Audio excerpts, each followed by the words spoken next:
Blood relations. ఓకేనా? Blood relations. P is the brother of R. So P brother అవుతుందండి. P is the brother of R. Okay. R is the father of Q. So R father అవుతుంది, అందుకే positive symbol. Positive for male symbol.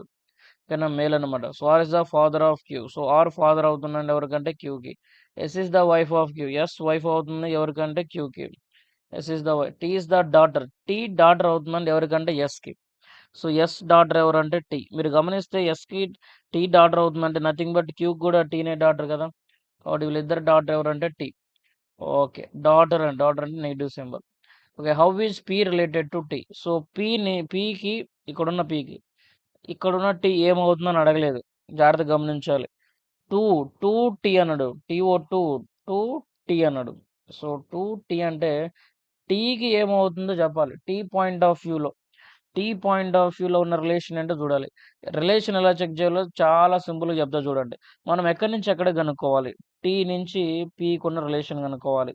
ఓకేనా? Tea నుంచి పీకి డైరెక్ట్‌గా relation ఉందా? Direct relation ఉందా? Mother father relation ఉందా? లేదు. టీ మదర్ ఎవరంటే ఎస్. టీ ఫాదర్ ఎవరంటే క్యూ. కాబట్టి ఇప్పుడు క్యూ లైన్‌లోనే ఇక్కడుంది. ఈ క్యూ లైన్ పైకెళ్తే ఆ లైన్‌లో పీ ఉన్నాడు. కాబట్టి ఇప్పుడు జాగ్రత్తగా గమనించండి. టీ నుంచి క్యూ దగ్గరికి రండి. ఇక్కడున్న టీకి క్యూ ఏమవుతాడు? ఫాదర్ అవుతాడు. వాళ్ళ ఫాదర్‌కి పైనున్న అతను ఏమవుతాడు? ఫాదర్ అవుతాడు. ఆ ఫాదర్‌కి పీ ఏమవుతాడు? బ్రదర్ అవుతాడు. కాబట్టి ఫాదర్స్ బ్రదర్ అన్నమాట.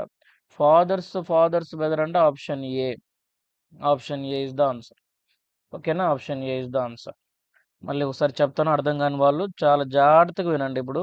ఇదే లాస్ట్ టైం. సో టీ నుంచి ఫస్ట్ క్యూ దగ్గరికి చూడాలి రిలేషన్.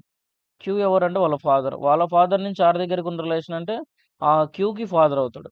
సో క్యూ ఫాదర్ యొక్క బ్రదర్ అయిన. కాబట్టి టీ పాయింట్ ఆఫ్ వ్యూలో చూస్తే టీ ఫాదర్ యొక్క బ్రదర్ అనమాట.